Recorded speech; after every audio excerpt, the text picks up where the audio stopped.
गंभीर अवस्था देकरी ओडिशार चाषी कूल गति करुछि। प्रदेश किसान कांग्रेस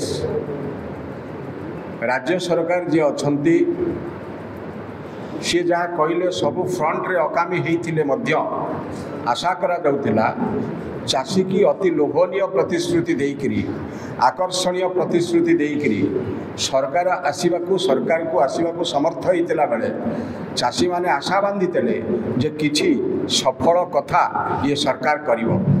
किंतु एमिति अवस्था है वर्तमान ओडिशा रे खरीफ फसल चाष कार्य आरंभ हो जाइछि, खूब जोर रे आरंभ हो जाइछि। अनुकूल मौसुमी जोगु चाषी माने समस्त क्षेत्र में व्यस्त अच्छा, चाष कार्य व्यस्त अच्छा, रुआ बेउषण व्यस्त अच्छा। आमे सेठी पाई उभय उत्तर ओडिशा एवं पश्चिम ओडिशा ग्रस्त कार्यक्रम आरंभ कलु प्रदेश किसान कांग्रेस पक्षर। प्रदेश किसान कांग्रेस पक्षर भद्रक जाइचु, बालेश्वर जाइचु, ढेंकानाल जाइचु, अनुगुल जाइचु, देवगढ़ जाइचु, सुंदरगढ़ जाइचु, राउरकेला जाइचु, बरगढ़ जाइचु, बलांगीर जाइचु, कलाहांडी जाइचु, नुआपड़ा जाइचु, सोनपुर दे प्रथम पर्याय ग्रस्त शेष करिचु। एवं आमे देखिलु जहाँ को ओडिशार भातहांडी कहती से बरगढ़ हो, पश्चिम ओडिशार जिला माने हो, से इंद्रावती कथा हो, जोठी जलसेचन सुविधा अच्छी कलाहांडी कथा हो, जो माने धान अमल करुछंती से चाषी समस्त मन में दल मत निर्विशेष गोटे अत्यंत अजणा आशंका एवं आतंक चाषी मान ग्रस्त कर समय काटुंट। कौन सेटा ना चाषी कटनी छटनी सम्मुखीन हो, चाषी बड़का धान दे पारुनी। मो कथा को आपण माने मु अनुरोध करी आपण मान गोटे ध्यान सहित शुणिबे। चाषी बड़का धान दे पारुनी, नॉन इरिगेटेड धान जो चाष अच्छी सेठी एकर पिछा 13 क्विंटाल, जो जलसेचन अच्छी सेठी एकर पिछा 26 क्विंटाल या धार्य होते आज हाइल्डिंग अवस्था जो आसी वर्तमान एकर पिछा 15 क्विंटाल भी हो, 20 क्विंटाल भी हो। बेसी अमल होते से धान कुआड़ जीव। ये 13 क्विंटाल कथा कहता बेले सरकार से 13 क्विंटाल नौकरी बड़का धान नौ ना से चाषी अभावी बिक्री सम्मुखीन हो, मध्यवर्ती मिलर जरिया अभावी बिक्री सम्मुखीन हो। जो मध्यवर्ती एजेन्सी को इंटरमीडिएट एजेन्सी आउछंती सरकार भितर चाषी भितर बड़का धान को नवाई शाग माछ दर में 1200, 1300, 1400, 1500 टका नौकरी। आमे प्रदेश किसान कांग्रेस पक्षर मु आपण मान पाखरे ये कथा को दृढ़ भाव रखा चाहे। सेटा हूँ चाषी जेते धान अमल करुची आज चाषी जेते धान अमल कर 2026 डिसेम्बर मसरे, पौष मसरे, माघ मसरे तार परिवार पाई रखी सारिला परे भरण पोषण पाई समस्त बड़का धान सरकार किणतु से कार्ड फाड़ छटिन कटनी छटनी किसी हम ना।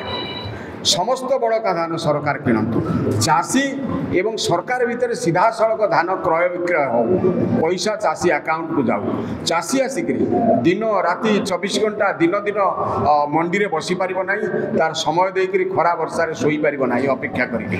तेणु सरकार पाखे आम प्रथम दाबी रखुचु समस्त बड़का धान सरकार किणु, सीधा सड़क किणु एवं सीधा सड़क से पैसा ता अकाउंट को जाऊ।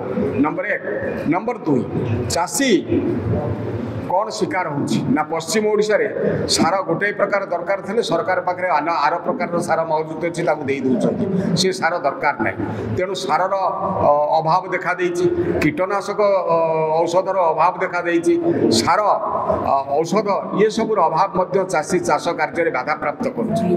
तेणु आम सेटा जाचु एक नुआ कर देखिलु, मु जानी केतबे कौन घटीला विहन गुड़ाक जोटा देइछन चाषी की सी अधा गजा होची, बारणा गजा होची, चारणा गजा होनी, चारणा गजा होची, बारणा गजा होनी। ये गोटा न जो न तो अवस्था चाषी पड़ी कौ बिहनटा ठीक कौ बिहनटा भूल, बिहन गजा होनी, तार अंकुरोत्गम होनी। तेणु ये जो परिस्थितिर शिकार बर्तमान चाषी होती, ये परिस्थिति चाषी की मुक्त करने प्रदेश किसान कांग्रेस लड़ाई कर। नंबर 1। नंबर 2 हूँ सरकार भत्ता दूची, क्या भत्ता दूची? वृद्ध वृद्धा अकर्मण्य वार्धक्य विधवा भत्ता दूची। से ही भत्तार चाषी मिसब ना, ବର୍ଷକରୁ 7 ମାସ 8 ମାସ ଖଟୁଛି, ଖରାରେ ତରାରେ ଖଟୁଛି, ମୁଣ୍ଡ ଝାଳ ତୁଣ୍ଡରେ ମାରୁଛି, ତାଳୁ ଝାଳ ତଳିପାରେ ମାରୁଛି, ସିଏ ଶୀତତାପ ନିୟନ୍ତ୍ରିତ ଘରେ ବସିକିରି କିଛି କାମ କରୁନି। ସବୁ ବର୍ଗର ୱେଲଫେୟାର ଷ୍ଟେଟ୍ରେ ଜନମଙ୍ଗଳ ରାଷ୍ଟ୍ରରେ ସମସ୍ତଙ୍କୁ ଭତ୍ତା ଦିଆଯାଉ, ୱି ୱେଲକମ୍। କିନ୍ତୁ ଚାଷୀକି ଗୋଟେ ସ୍ୱତନ୍ତ୍ର ଭତ୍ତା ଯୁକ୍ତ କରାଯାଉ। ସିଏ 55 ବର୍ଷରେ ଯେହେତୁ ଶାରୀରିକ ପରିଶ୍ରମ କରୁଛି, ଯେହେତୁ ମ୍ୟାନୁଆଲ କାମରେ ବ୍ୟସ୍ତ ରହୁଛି ବର୍ଷ ତମାମ, ତାକୁ 55 ବର୍ଷରେ 60 ବର୍ଷ ତା ପାଇଁ ଉପଯୁକ୍ତ ହେବନି। 55 ବର୍ଷରେ 10,000 ଟଙ୍କା ଚାଷୀ ଭତ୍ତା, ଏଇ ଗୋଟେ ନୂଆ କଥା। ଆଉ ଚାଷୀ ପାଇଁ ସ୍ୱତନ୍ତ୍ର ଭତ୍ତା ଦିଆଯାଉ, 10,000 ଟଙ୍କା ଦିଆଯାଉ। ଆପଣମାନେ ଏଇ କଥାକୁ ଟିକେ ଉପଲବ୍ଧି କରନ୍ତୁ। ମୁଁ ସାମ୍ବାଦିକ ଭାଇମାନଙ୍କର ବିବେକକୁ ପଚାରିବି ଟିକେ ଯେ ଅନ୍ୟମାନେ ଯେତେବେଳେ ଭତ୍ତା ପାଉଛନ୍ତି, ଯେ ତାଙ୍କର କର୍ମତତ୍ପରତା ଏବଂ ତାଙ୍କର କର୍ମସ୍ଥଳୀ, ଚାଷୀର କର୍ମସ୍ଥଳୀ ଦୋସରା, ଚାଷୀର କର୍ମସ୍ଥଳୀ ଦୋସରା। ସେ ଖୋଲା ଆକାଶ ତଳେ କାମ କରେ, ବର୍ଷାରେ କାମ କରେ, ଶୀତରେ କାମ କରେ, କାକରରେ କାମ କରେ, ତାର ବଳ କମିଯାଏ, ଶକ୍ତି କମିଯାଏ, ସାମର୍ଥ୍ୟ କମିଯାଏ, ରୁଗ୍ଣ ହେଇଯାଏ। সেইভাবে অবস্থায় চাষীকে স্বতন্ত্র ভত্তা যুক্ত করা যাও। আমি প্রদেশ কিষান কংগ্রেস পক্ষ দাবি করছু এক স্বতন্ত্র চাষী ভত্তা, কৃষক ভত্তা, কিষান ভত্তা সরকার আইন আনু এবং আসন্তা বিধানসভা অধিবেশন পাস করু। যদি চাষী চাষী চাষী চাষী হচ্ছেন এ সরকার, তার অসল স্বরূপ প্রকাশ পাইব। চাষী প্রতি তার মমতা আছে, মায়া আছে, চাষী ভাল পাচ্ছি, একথা আমি দাবি করছু প্রদেশ কিষান কংগ্রেস পক্ষ।